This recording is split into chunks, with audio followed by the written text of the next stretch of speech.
Shalom, Mashapaka. All praises due to the Most High in the name of the Father, Son, Holy Spirit. In Jesus' name we pray. This is coming again on Jacob's Ladder. My name is Brother Kahal. Brother Ezra. It's Jeremiah.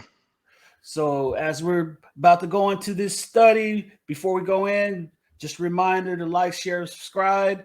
If this helps people bring closer to the Most High gospel, and the will and the work of the Father, you be not only helping them, you be helping yourself as well as help bringing people to the gospel. So you just say, don't look at it as it's their study and they're going to get all the credit for it. It's everybody's study. Once we put it out there, it belongs to you, and what you do with it is up to you. So if you learn from it and you build upon it, that's your study. If you share it with somebody else, it's your study. So we all share in the the success that brings people along to the gospel if you do it. So that's what we encourage. So with that being said, before we get started with part 2 of the desolation of Abomination, we'd like to just remind you of our affiliate channels that we like either subscribe, that's affiliate of ours, or the channel that we respect is Brother Mainstream. Mainstream with Brother Jermaine does the Mainstream channel, does well with that channel. And then we got Brother Laab, who has Blaze Judah, that does really well with the Gospels, in my opinion, especially the fruits of the Spirit. So those are good channels to go. So encourage you to go check out their content, and remember to study to show thyself approved. So with that being said, we're at part 2, the desolation of Abomination. So we're going to get started right now. All right, so Revelation chapter 14, verse 10. And the third angel followed them, saying with a loud voice, if any man worship the beast and his image, and receive his mark in his forehead or in his hand. So right there, okay, so this whole thing with the desolation of Abomination, got to be very careful when you hearing people out there speak about that, because they try to tie the mark, because this all ties into the mark of the beast. Okay, this is not a mark of the beast study, but this is a mark of the beast. It goes into the mark of the beast, what that is. So with that being said, people try to say, well, the mark of the beast is the worship and your mindset and the things that you do. And then it's like, well, then they tie that into the worship. And then wait a minute, hold up. If you read what he just said, he says, if any man worship the beast, that's one thing. So who's the beast? The beast is going to be whoever it is, Satan, son of perdition. That is the beast. If you go and worship him, if you bow before him, you go do his work, his will, and his bidding. Pretty much like Adam and Eve, or pretty much Eve did in the garden. She worshiped the beast. Okay? So that is one thing in itself. It's separate than anything else. And then it says his image, which is different than him. Okay? So that's your idol. Okay, that is those things that they're going to put together. I don't know. They might even have little miniature idols. Before you can buy something at one of their stores or something, you got to bow before the idol before they give you your food or something. I don't know how it's going to be played out. They have little images all over the place. You can't do business unless you bow before the image. Oh, then now you can purchase products. I don't know, but it says his image, which is a separate thing.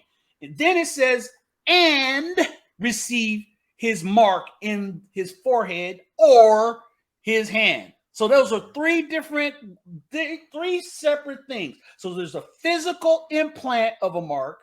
There is worshiping the actual beast himself and his image, which is an idol. So you got 3 different things going on. And ironic is that number 3, an angel number that they're using. So be careful when you listen to people break down the mark of the beast and try to run everything. Well, the mark of the beast ain't a chip. Oh, didn't Satan say he want to be like God? Haven't they been putting tracking chips in all these animals, and they've been experimenting for years to track these animals, these tracking bands? Isn't Satan trying to be able to track every man on the earth? He's trying to be like the Most High. The Most High knows what everybody's doing. Everybody's thought. How is he going to do that if it's just how you worship or the things that you? Oh, he's subscribing to the LBGT movement, so that's the mark of the beast. Mm-hmm. It's not a chip. How do you know that? There's 3 elements to it. And you can fall into all 3, or you can fall into just one. It doesn't matter. You got to reject all of them. So you got to understand that there's 3 elements out there that you got to be aware of. And don't let these guys track you and pigeonhole you into one. And ignore, and then the other one come up on you. I mean, just like they did with the jab. Now people got all this stuff in their bodies, have no idea what's in there. Tracking devices. Okay, you gonna say something, Jeremiah? Yeah, I was just thinking about that. The way that looks is that image just could mean like that's an idol. So, just for example, a lot of us as kids used to reverence Santa Claus as an idol, and or Easter Bunny, or one of these guys on your TV shows, your movies, that make themselves in these different images, anime, whatever. But then the beast is another aspect, because now you're talking about actually knowing who you're worshiping, like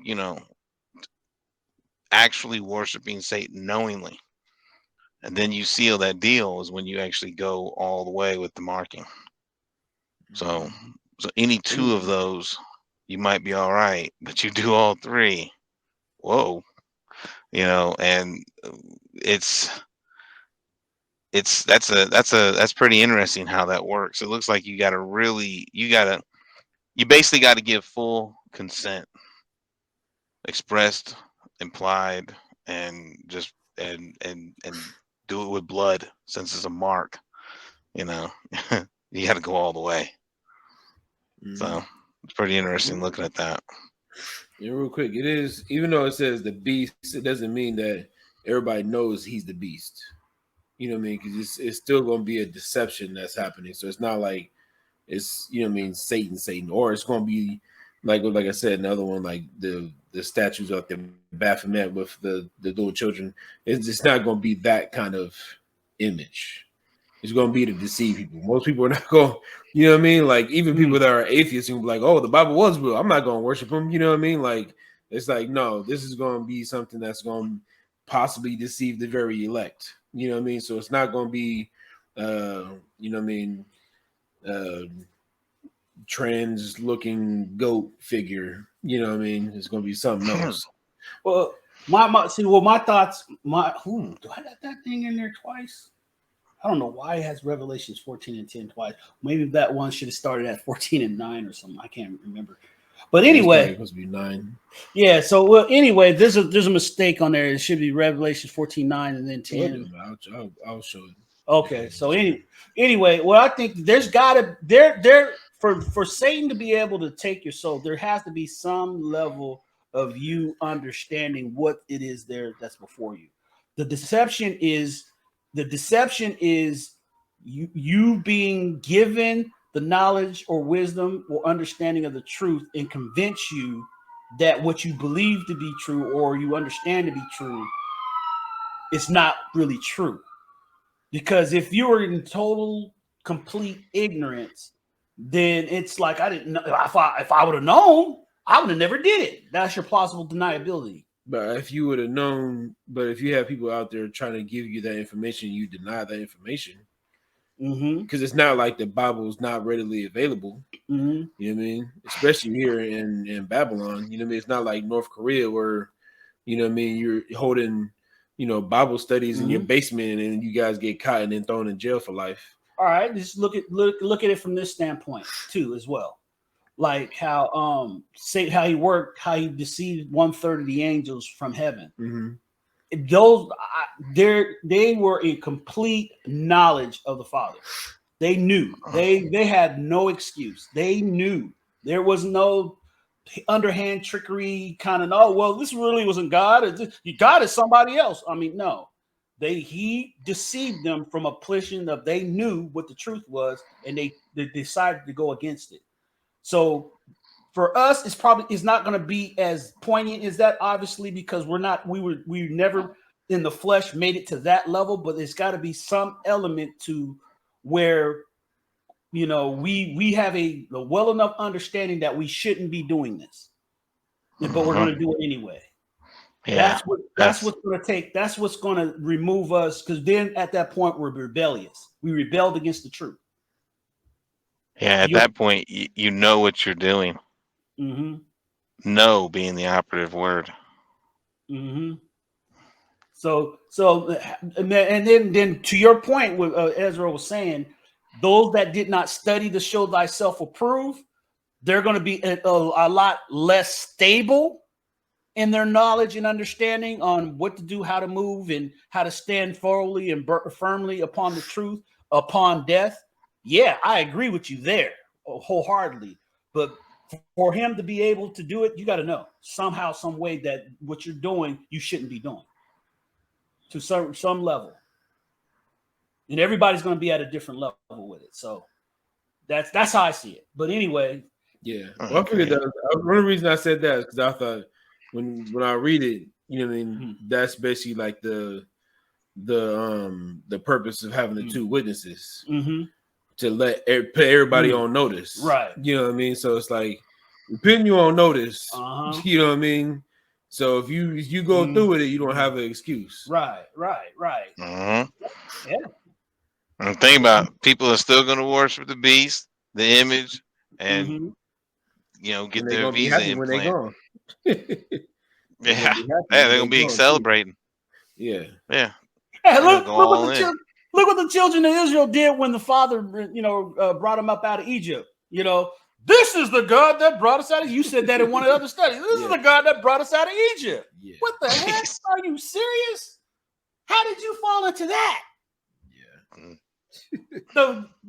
It's like the Most High was working through Moses, and Moses, he showed you miracles through Moses, and you didn't go through Moses to declare who the God was. You went somewhere else. They didn't even make Moses the God. Right. That's what I'm saying. So that's what I'm saying. So that's basically in that vein. But anyway, we can talk about this on and on and on. But go ahead, start that over and run it through.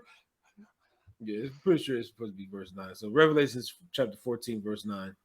And the third angel followed them, saying with a loud voice, if any man worship the beast and his image and receive his mark in his forehead or in his hand, the same shall drink of the wine of the wrath of God, which is poured out without mixture into the cup of indignation. See, right there, this is where I can see all you have to do is one. Because he said, he says, if any man worship the beast and his image and receive his mark in his forehead or in his hand. So it's like, or you do any of these. No, the way I looked at it is when you receive his mark in your forehead or in your hand. Or in your hand. Okay. The or is for or the hand or the forehead. Yeah. Maybe, I don't know. That's how I looked at it, because otherwise it would have been worship the beast or his image or receive. You know what I mean? Yeah. I got caught up in my mind real quick. Yeah, because all of us has fallen for some idol at some point. Well, I don't see, but when it comes to that, I think at this, you know how he says when he brings us into the wilderness, he's going to bring us into the bond of the covenant. I think I believe when it comes to this point and this magnitude of what this is, it's like, okay, you're no longer in Babylon. We're breaking the bands of Babylon, and we're going to make sure you are understanding what this is, what you're facing. This is no more Santa Claus and the Easter Bunny. This is the real deal stuff here. Yeah. And if you've been doing the Santa Claus and the Easter Bunny rebelling against, this is for the kids. It says in the scriptures you shouldn't be messing with that. But the children like it and Valentine's and all that stuff. And then now when you get to this point where it's game time and this is the things that are before you, then you're going to be stuck. You're going to have a problem because you're used to rebelling against what the truth is. And that's going to be, I would see what's going to be the issue. But go ahead, Yeah. What was just start verse 10 over. The second verse 10. Oh, the shot with no chaser. The same shall drink of the wine of the wrath of God, which is poured out without mixture in the cup of his indignation. And he shall be tormented with fire and brimstone in the presence of the holy angels and in the presence of the Lamb. And the smoke of their torment ascendeth up forever and ever, and they have no rest day nor night. Those are for those that don't think that the lake of fire is real, that it's going to be, not forever. He's telling you, he's warning you, the lake of fire is going to be ever tormented day and night, forever and ever. So hopefully you see what it's saying there, but go ahead. Whosoever worship the beast and his image, and whosoever receiveth the mark of his name. Okay, so right here, we're about to just roll into, what happened during the time of Daniel, and seeing that this is the same thing that's coming back. No new thing under the sun. The God requires what is past, but now we're dealing in game time right now. Okay, so we're going to go into Daniel to show you what we're going to be facing, pretty much. All right, so Daniel chapter 11, verse 1. Also I, in the first year of Darius the Mede, even I stood to confirm and to strengthen him. And now will I shew thee the truth. Behold, there shall stand up yet 3 kings in Persia. Here's that word again. 3 kings in Persia. Ironic. So you saw it in the apocalypse of Elijah, the 3 kings, the 3 Persian kings. Now you got it in Daniel. Something's going on with these 3 kings. Okay, but go ahead. And the 4th shall be far richer than they all. And by his strength, through his riches, he shall stir up all against the realm of Grecia. And the mighty king shall stand up and shall rule with great dominion and according to his will. And when he shall stand up, his kingdom shall be broken, and he shall be divided toward the 4 winds of the heaven, and not to his posterity, nor according to his dominion which he ruled. For his kingdom shall be plucked up, even for others beside him. Beside those. Yeah. And the king of the south shall bring. The king of the south shall be strong, and one of his princes he shall be strong above him, and his dominion shall be a great dominion. All right. So just in case. All right. Well, let me before I go ahead. Next one. Yeah. And in the end of the years, they shall join themselves together.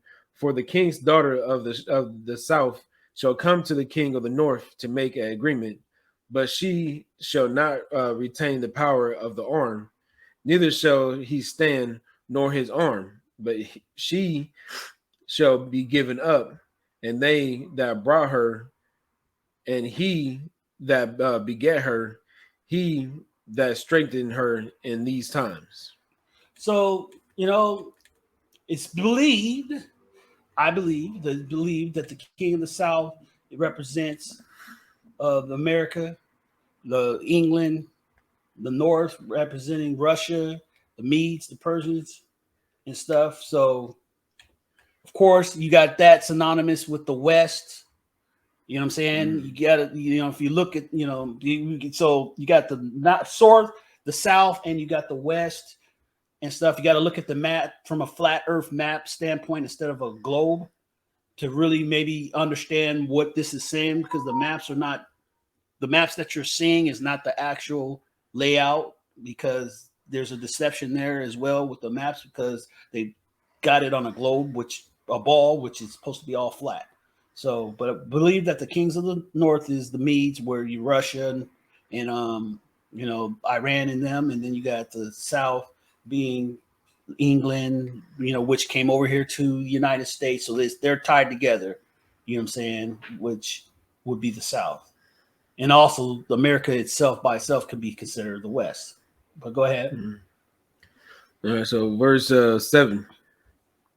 But out of the branch of her roots shall one stand up in his estate, which shall come with an army, and shall enter in the fortress of the king of the north, and shall deal against them, and shall prevail, and shall also carry captives into Egypt their gods, with their princes and their precious vessels of silver and of gold, and shall continue more years than the king of the north.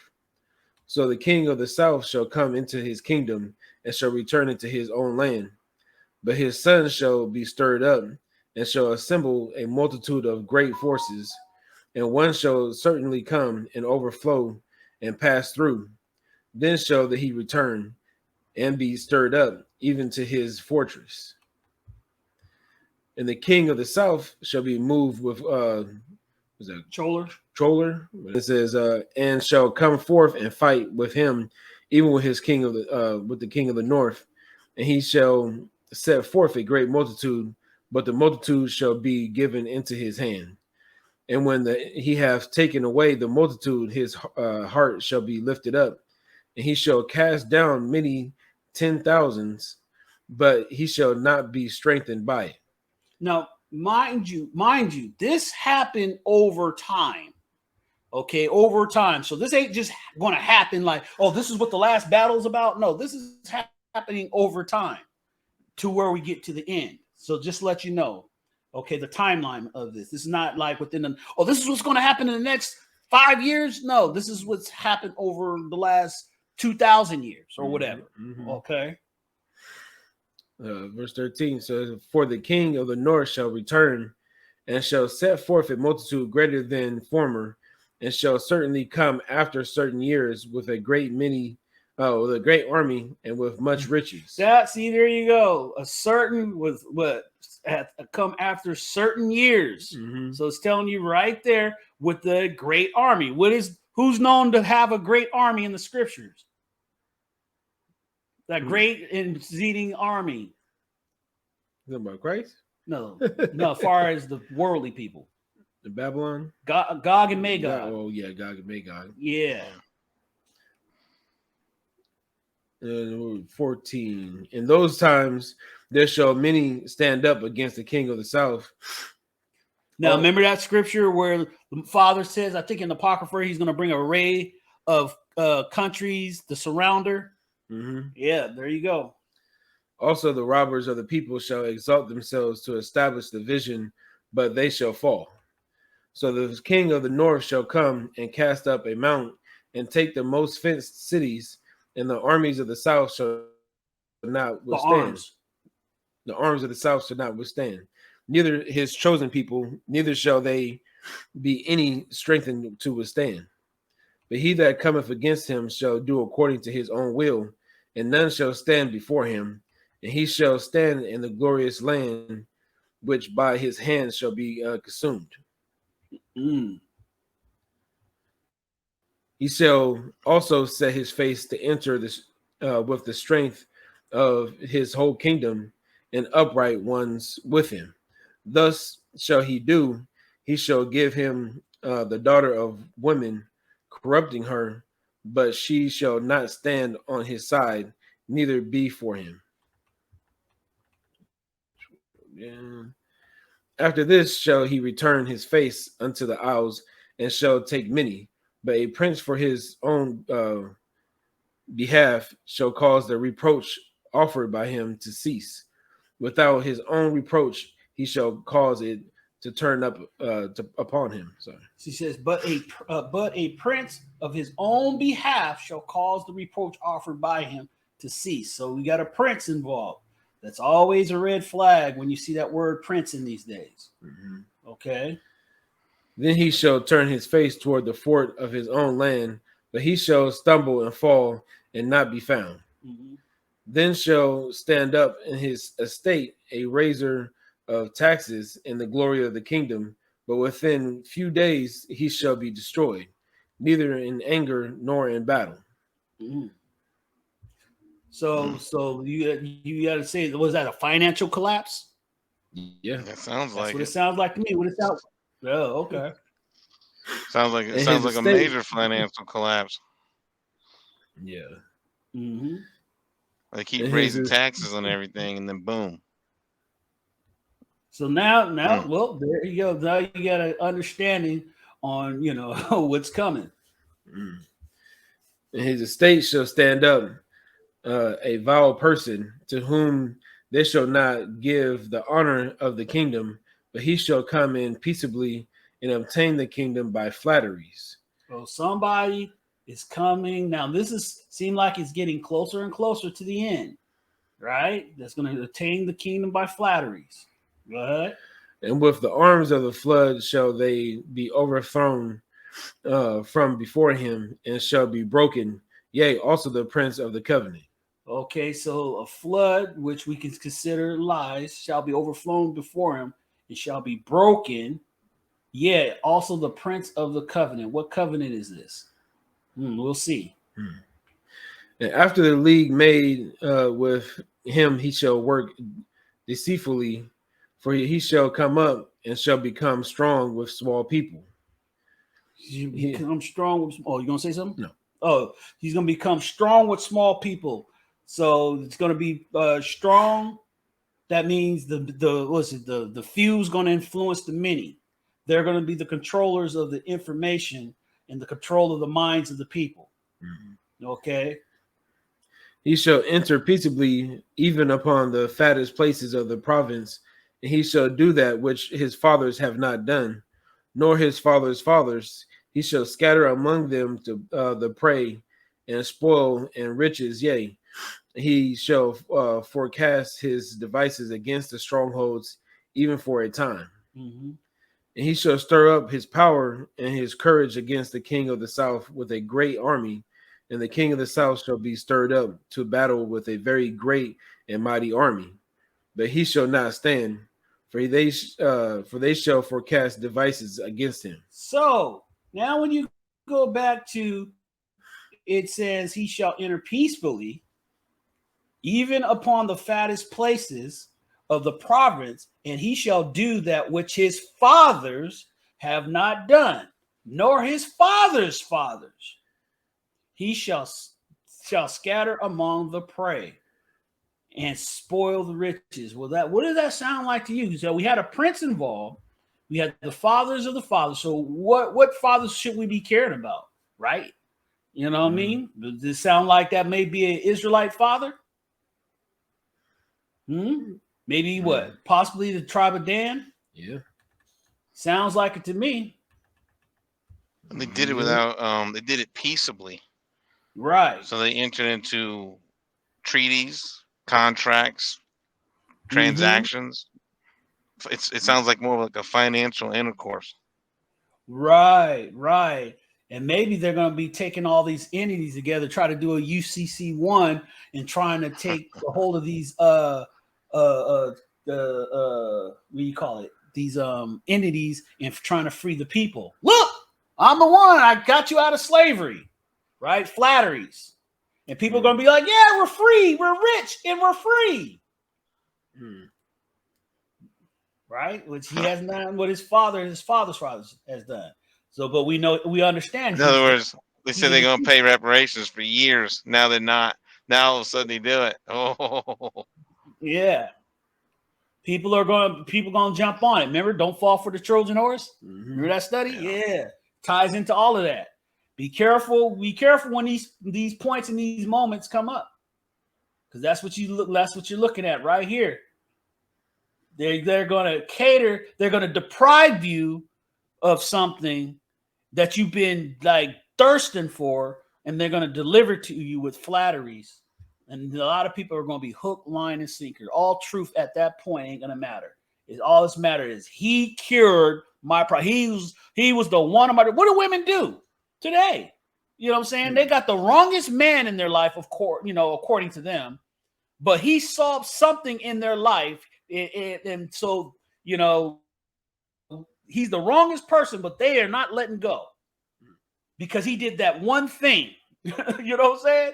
And that's where a lot of, and Israel's a woman, so the men is going to get caught up in that too, if not possible, to deceive the very elect. So that's what it's looking like right here. But go ahead. And it says, where you at? 26. Mm-hmm. Yea, they that feed of the portion of his meat shall destroy him, and his armies shall overflow, and many shall fall down slain. And both the king's hearts shall be to do mischief, and they shall speak lies at one table. But it shall not prosper, for yet the end shall be at the time appointed.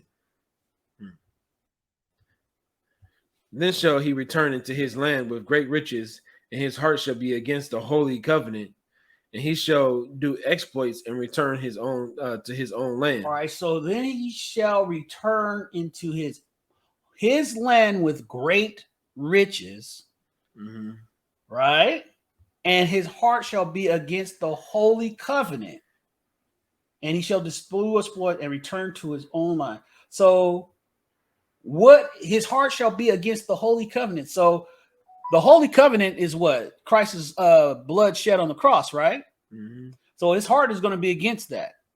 So whatever he's going to do is going to be against Christ shedding his blood on the cross and being ready to what? Raise the dead. Because that's the covenant. If you're in Christ, that's the covenant that you're dealing with. Mm-hmm. All right. Let's say he calls the sacrifices to cease. Mm-hmm. So, verse 29, at the time appointed, he shall return and come toward the south, but it shall not be as the former or as the latter. For the ships of Chittim shall come against him. Therefore, he shall be grieved and return and have indignation against the holy covenant. So shall he do. He shall even return, and his intelligence with him, with them that forsake the holy covenant. And he shall even return and have intelligence with them that forsake the holy covenant. I should have looked up what that word intelligence means. You want to look that up real quick? To separate mentally. That's what it says? Yeah, to separate mentally or distinguish. That is generally understand. Attend, consider, be cunning. Direct, discern, have intelligence, know, look well to, mark, perceive, be prudent. One of them says teach, think, cause, make, to, get, give, have, understood, understanding. So basically, it just they'll have an understanding of the people that forsake the holy covenant. So is that where you think the Noahide laws come in right there? He's going to be against the ones that's keeping the holy covenant, and then he's going to have intelligence with them that forsake the holy covenant. Mm-hmm. So he's going to institute his own laws. You know what I'm saying? Then it's going to establish who's keeping the gospel of Christ, who's with the gospel, and who he can get to go against the gospel, which was spoken of in the last study, coming of Satan. It's hard to tell. That's interesting. Just a little bit missing, but it does make it seem like if he's the one that's going to be like the savior, then it will make sense why the daily sacrifice. You know what I mean? Because if you're not, if you're saying like in the Noahide laws, idolatry is punishable by being beheaded. So if you're worshiping Christ, you know what I mean, then you get killed for it. And the whole point of that is because he's going to be like, he's basically the Christ. You know what I mean? So it's like, you're not supposed to be worshiping a false idol anymore. You know what I mean? That's why in verse 31, it talks about, I'll just read it. It says, verse 31, and arms shall stand on his part, and they shall pollute the sanctuary of strength, and shall take away the daily sacrifice, and they shall place the abomination that maketh desolate. So he's going. Basically, what I was just saying is like as far as the Noahide laws, you're taking when that gets implemented, you're taking away Christ, and there's a punishment for it. Mm-hmm. You know what I mean? So yeah, I could definitely see that happening at that time. Right. Okay, yeah. All right. Well, you pretty much. I was like, okay, I'm like, okay, I'm like, where we're going, but yeah, got you. All right. Verse 32, it says, and such as 31. I just read it.